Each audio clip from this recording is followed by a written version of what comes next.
O'zbekiston asalarichilar uyushmasi va Savdo-sanoat palatasining hamkorligida poytaxtimizda asal yarmarkasi o'z faoliyatini davom ettirmoqda.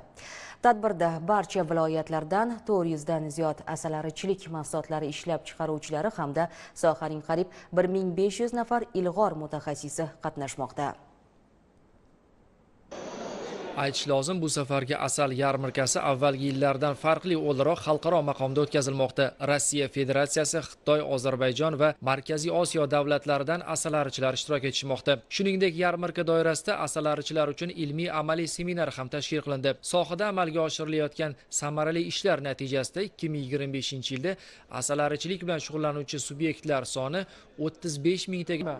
Ushbu tashkil etilgan yarmarkada ilk marotaba asalari mahsulotlari bilan shug'ullanadigan tadbirkor o'z mahsulotlari haqida to'liq ma'lumot berish maqsadida mana bunday QR kod joriy qilishdi va biz ham mana shu asal mahsuloti haqida ma'lumotga ega bo'lish maqsadida hozir sinab ko'ramiz. Ushbu asal mahsuloti haqida bu yerda barcha ma'lumotlar mujassam bo'lgan. Paxta va yantoq gullaridan olinganligi haqida bu yerda to'liq ma'lumotlar keltirilgan. Yarmarkaga keluvchilar asosan mahalliy mahsulotlardan xarid qilishmoqda. Tog', gulchangi, paxta, yantoq asallarga talab yuqoriligi mutaxassislar tomonidan aytilmoqda. Shuningdek, tadbir asalarichilik bilan shug'ullanuvchilar uchun tajriba almashishga keng maydon, hamkorlik aloqalarini mustahkamlashda muhim omil bo'lib xizmat qilyapti. Namanganda olingan asallarimiz bor, Mingbuloqdagi paxta yantoq asallar, tog'ni asallarimiz bor, Qirg'iziston tog'larida ham boqamiz. Lekin oshqozonlarga, shifolikka bo'ladigan bo'lsa, tog'ni asallarga yetmaydi. Tog'ni asallar o'sha baland tog'larda olinadi. Mazasi o'tkir bo'ladi, yeganingizda ham qizdirib o'tadi. Yosh kattaligi o'sha tog' asallar yaxshiroq. Asalga qo'shimchalarimiz bor.